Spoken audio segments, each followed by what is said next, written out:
Dap San Sabtu, dapur santapan sabda Allah dan tubuh darah Yesus, Minggu 16B 21 Juli 2024. Umat Allah dalam Kristus.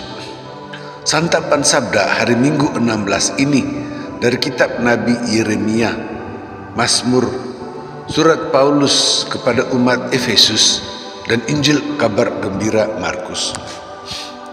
Apa yang Allah katakan dalam kitab Nabi Yeremia? Setiap kelompok, bangsa dan negara punya pemimpin yang mengatur, menjaga anggotanya. Allah sendiri memilih dan memimpin umatnya sejak Adam Hawa, turun-temurun sampai Abraham. Lalu Allah membentuk umat yang Allah beri nama Israel dari 12 anak Yakub yang namanya Allah ubah menjadi Israel, yang karena musim lapar pindah ke Mesir lalu menjadi Ibrani, yaitu hamba di tanah orang. Sebagai hamba mereka bisa dijual bahkan dibunuh oleh tuan mereka. Allah membebaskan umatnya lalu memimpin umat Israel keluar dari perhambaan dan kematian Mesir. Allah memimpin umat Israel melalui padang gurun yang kering dengan banyak dosa, sehingga Israel harus dipimpin untuk tidak berdosa. Allah mengangkat Musa dan Harun untuk membantu memimpin umat Israel. Allah terus memimpin umat Israel ke Gunung Sinai, dan Allah beri 10 hukum yang disebut Taurat, artinya pengajaran tentang apa yang hendaknya dilakukan dan yang jangan dilakukan. Allah memimpin hidup umatnya dengan Taurat itu. Sampai di tanah terjanji, Allah tetap memimpin Israel. Maka Israel tidak punya raja. Umat minta, sehingga Allah mengangkat raja-raja untuk memimpin atas nama Allah.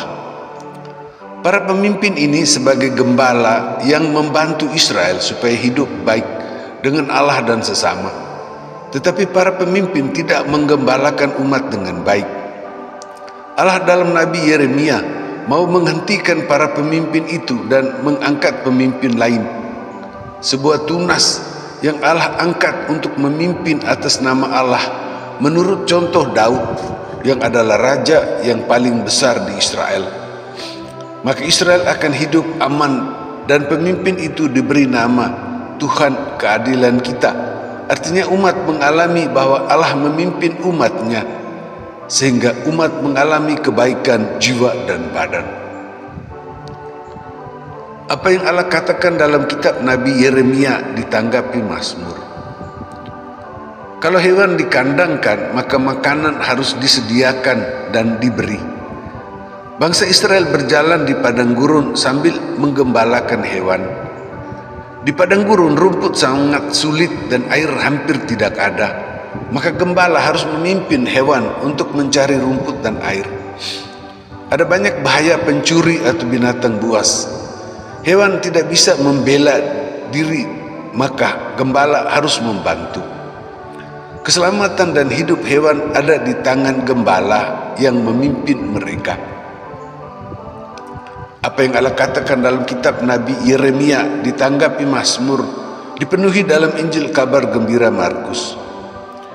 Yesus mewartakan Injil kabar gembira dan melakukan perbuatan dengan daya luar biasa, dinamis. Itu sama dengan Yesus menggembalakan semua orang. Yesus mengirim para murid untuk melakukan seperti yang Yesus lakukan. Para murid sudah berusaha menjadi gembala yang baik, melakukan dan mengajarkan apa yang Yesus lakukan dan ajarkan. Lalu Yesus minta mereka cari tempat sunyi untuk beristirahat. Tetapi orang banyak mengikuti Yesus dan murid-muridnya kemana-mana, sehingga mereka tidak punya waktu untuk makan. Yesus minta supaya para murid menjadi pemimpin dan gembala yang baik. Masih banyak orang yang tidak digembalakan.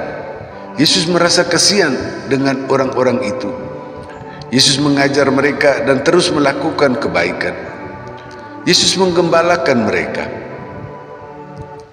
Apa yang Allah katakan dalam kitab Nabi Yeremia ditanggapi Mazmur, dipenuhi dalam Injil kabar gembira Markus dihidupi Paulus bersama umat Efesus. Yesus sebagai pemimpin dan gembala sudah menumpahkan darahnya untuk membuat orang yang jauh mendekat. Yesus meruntuhkan tembok permusuhan, memberikan damai antara manusia dan mendamaikan manusia dengan Allah. Yesus menyatukan semua di dalam satu tubuh. Yesus datang membuat semua orang bisa memperoleh jalan masuk kepada Allah dengan membuat semua hidup dalam roh, yaitu hidup Allah sendiri yang memimpin seluruh hidup manusia untuk tetap setia kepada Yesus. Umat Allah dalam Kristus, Allah memberikan kepada kita santapan sabda dari Nabi Yeremia, Mazmur, Injil kabar gembira Markus, dan surat Paulus kepada umat Efesus. Allah memimpin kita supaya kita memimpin diri kita sendiri. Misalnya bangun tidur, berjalan, makan, dan semuanya kita kerjakan untuk diri kita sendiri dan masing-masing. Kita juga dipimpin mulai dari rumah, di lingkungan, dan negara. Kita juga atas salah satu cara memimpin orang lain. Allah minta kita untuk tidak membuat seperti pemimpin-pemimpin dalam Yeremia itu, melainkan seperti Allah yang adalah gembala dalam Mazmur.